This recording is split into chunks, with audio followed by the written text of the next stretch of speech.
वालेकुम।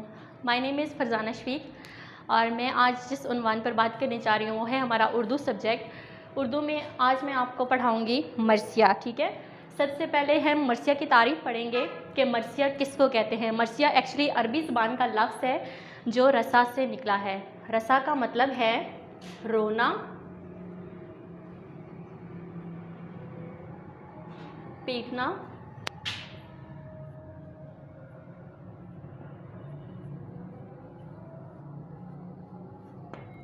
गिरफ्तारी करना। ठीक है, रसा अरबी ज़बान का लफ्ज़ है जिसका मतलब है रोना, पीटना, गिरफ्तारी करना। इसमें हम मरसिया जो है अमूमन करबला के मैदान में जितने भी हमारे वाक़यात और हालात हुए हैं उसके मुतल्लिक़ है। इसमें हज़रत इमाम हुसैन रज़ियल्लाहु ताला अन्हु की शहादत, अहले बैत की कुर्बानियों का तज़किरा किया गया है। तो मरसिया में हम इसको डिस्कस करते हैं। अब हम करते हैं मरसिया की तारीफ़। मरसिया की तारीफ़ में आ जाता है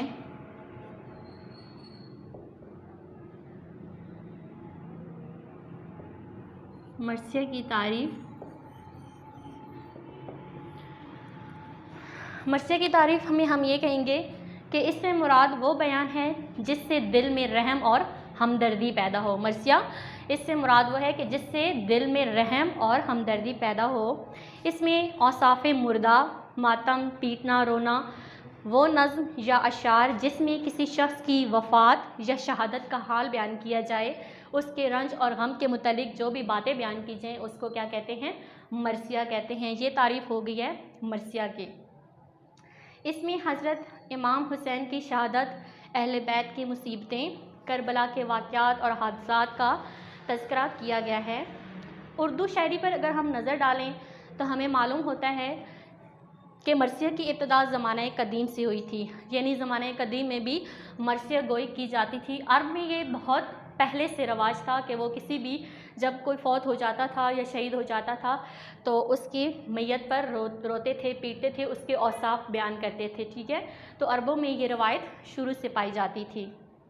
इसी तरह मरसिया निगार जब हज़रत इमाम हुसैन और उनके जानिसारों और रफ़्क़ा के बारे में लिखता है तो उनके मकाम और मर्तबे से तो हम लोग पहले ही मुतारिफ़ होते हैं, हमें उनके बारे में पहले से मालूम होता है। लेकिन वो उनकी जो मरसिया निगार होता है वो ऐसे किरदारों की तर्ज़ गुफ्तगू, उनके अखलाक, उनके हसाइल इस तरह बयान करता है कि पढ़ने और सुनने वाले उससे मुतासिर हुए बग़ैर नहीं रहते। अब आ जाते हैं कि उर्दू मरसिया, जब हम उर्दू मरसिया की बात करते हैं तो हमारे ज़हन में सबसे पहले एक नाम आता है और वो नाम है मीर अनीस का। ठीक है, सबसे पहले जो हमारे ज़हन में नाम आता है मीर अनीस। मीर अनीस एक्चुअली जो थे वो शायर थे, गज़ल के शायर थे और इन्होंने जब इस फील्ड में अपना कदम रखा तो वो शायरी के तौर पे रखा था। लेकिन उनके वालिद साहब की हिदायत थी कि वो मरसिया लिखें तो उन्होंने शायरी को छोड़कर मरसिया को अपनाया और उसके बाद उन्होंने मरसिया लिखना शुरू कर दिया। अब हम आते हैं मरसिया की अक़साम की तरफ।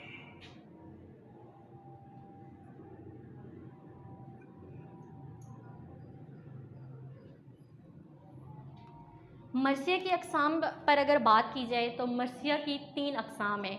सबसे पहली जो किस्म है वो है शख्सी मरसिया।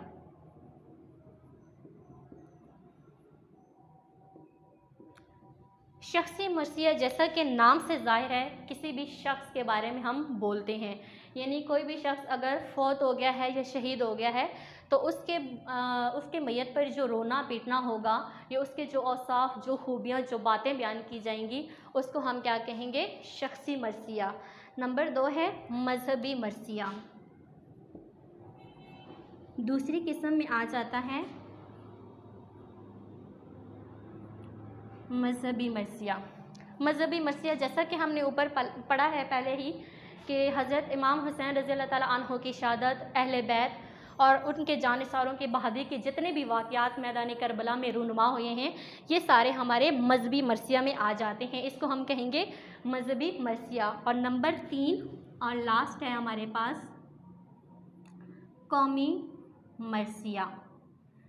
कौमी मरसिया में हम लोग किसी भी कौम की हालत के बारे में पढ़ते हैं, ठीक है। किसी भी कौम की ज़वाल, उसकी अबतरी और उसकी ज़बो-हाली के बारे में जो भी हमारे हालात हाज़िरा जो हम पढ़ते हैं, इसको हम कहते हैं कौमी मरसिया। आज का हमारा जो उन्वान था वो था मरसिया।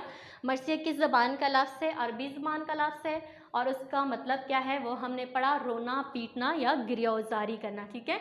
उसके बाद हमने पढ़ी मरसिया की तारीफ़। मरसिया की तारीफ़ क्या है कि जिससे दिल में रहम और हमदर्दी पैदा हो। उसके बाद हमने पढ़ी है मरसिया की अक़साम। मरसिया की कितनी अक़साम हैं? 3 अक़साम हैं। और साथ में हमने पढ़ा कि जब हम मरसिया का ज़िक्र करते हैं तो सबसे पहले हमारे ज़हन में जो नाम आता है वो मीर अनीस का आता है। मीर अनीस का नाम इसलिए हमारे ज़हन में आता है क्योंकि मीर अनीस ने मरसिया को एक बहुत ही उम्दा, मुस्तनिद और मुअतबर मकाम दिया है।